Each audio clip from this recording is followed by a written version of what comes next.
Hi, I'm Rob Cosman. Welcome to my shop. I was recently teaching a class, Woodworking Fundamentals, and when it came time to dimensioning the lumber, I realized I don't think I've ever done this on a YouTube video. So what I'm going to do is walk you through the process of using a scrub plane, but first we're going to actually grind a primary bevel on it, and we're going to sharpen it, and then I'll show you how I think it's very effective when it comes to moving a lot of stock quickly. So if you've got a piece of lumber like this, which is probably the best part of 1.5 inches in thickness, it's a piece of northern white pine, and you wanted to get 3/4 of an inch, let's say you wanted to get 1 inch out of it. Well, your most stable and your best bet is to take 1 inch right out of the middle.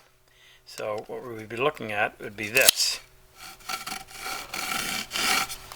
That center section. Now there's no guarantees obviously, but if you took all the material, if you took a 1/2 inch off one side or the other, you're almost guaranteed to get something that's not going to be stable.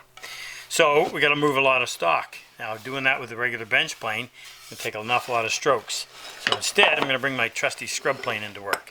Now this is the 40.5, or a remake of it, and this is the Stanley number 40. Now this was considerably smaller. I don't know if there's a junior version or what, but you can still get them on in garage sales and eBay. This one I actually bought, but it doesn't have a blade, so I've got to get a blade made for it. But this is what I'm going to use, and this was made by Woodcraft. It was their Pinnacle brand. They no longer have it.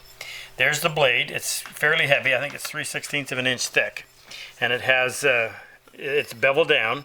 So we're going to regrind the primary bevel. So I'll take you over here to the grinder.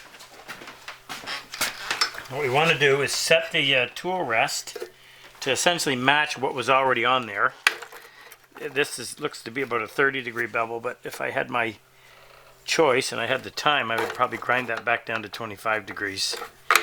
Then when you're doing your secondary bevel, you're not so likely to get up above 45 degrees, which would then make it so that you couldn't function in the plane.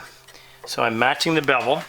Now it's got a radius on the end, and I checked that with a compass or a pair of dividers, and that's approximately I think I measured that to be, not quite, it's like 2 3/4 of an inch. Yeah, 2 3/4 inch radius. And there's nothing sacred about that.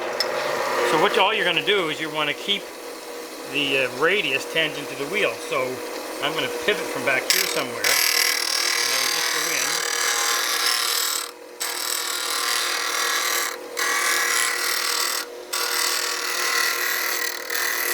Now every time you sharpen on the stones, you're going to end up increasing the width of that secondary bevel, which means you're having to move more material than you need to. Now I'll take a look and see what's going on. That's fairly close. I've made it a little bit more acute than it was, but I'm pivoting from somewhere back here. Only thing you don't want to do when you're grinding is apply too much pressure. More pressure, more heat, and then you get into a situation where you're going to take the temper out of the steel. Now this is a Wolverine Grinding Jig, and it's an add-on, but what I like so much about it is it's good, rock solid. It'll attach to any bench grinder, and it'll turn an inexpensive bench grinder into a good bench grinder. But you see this big thick plate? It's 1/4 of an inch thick, and it actually has a great heat sink. So with your plane blade making contact, it'll take a long time for this to heat up. In fact, I can get through this whole thing without ever having to dip that, and I can still more than comfortably hold it. It's only lukewarm at best.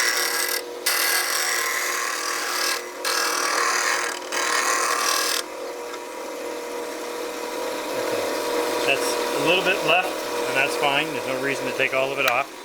Alright, now we'll come over here to our 1000 grit stone. I spritz it. I used Hone Right just because it inhibits rust.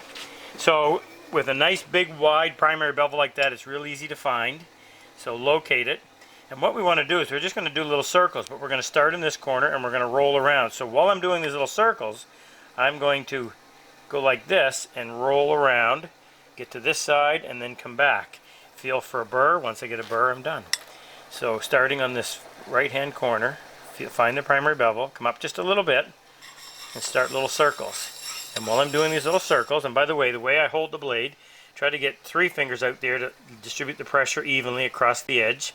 I always like to tie my two hands together, so I'm squeezing my right thumb between my left index finger and my left thumb. That just helps the two to work together.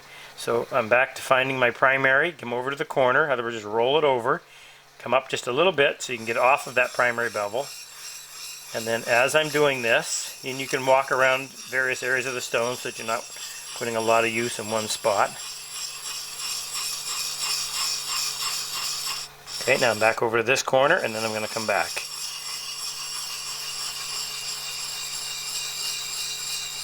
Feel for a burr. Okay, I've got a burr all the way.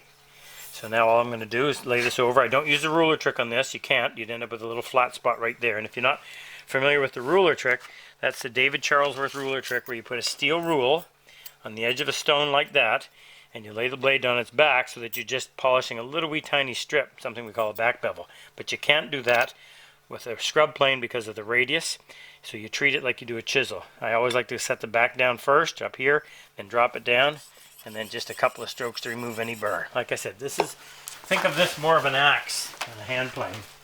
It's used to go in and just rapidly remove stock.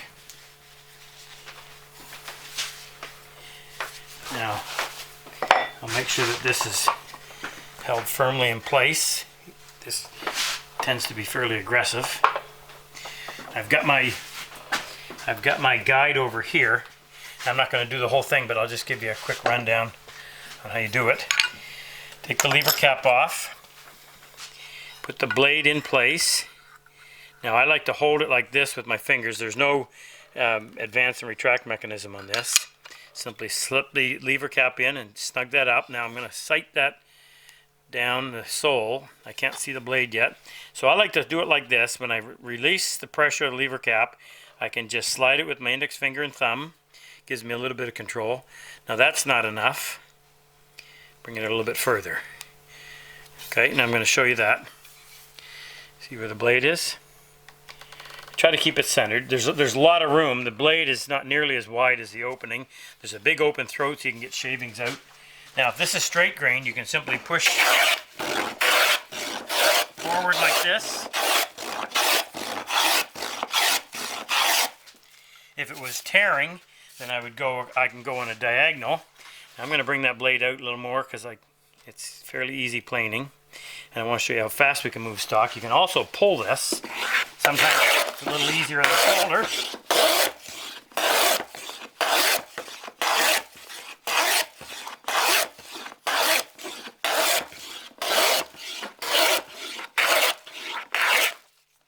I think we can take even more.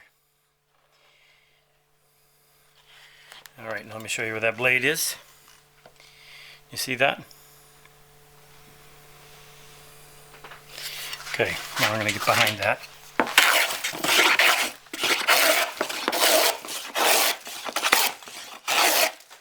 Easier to pull.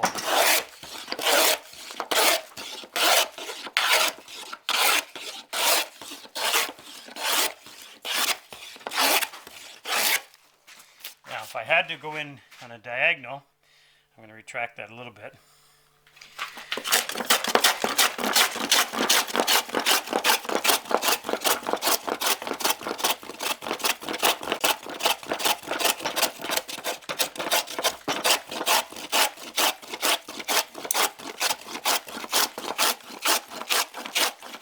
When I'm using this, I'll get down here and eyeball it and just do the best I can to get it close. Actually, I'm already down to the line, so I don't have any more to remove.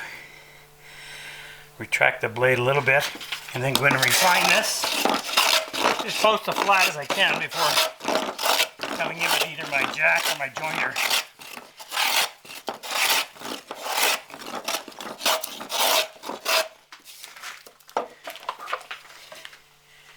That's relatively close. Now I go in with my joiner, actually is what I would use. Fairly heavy cut.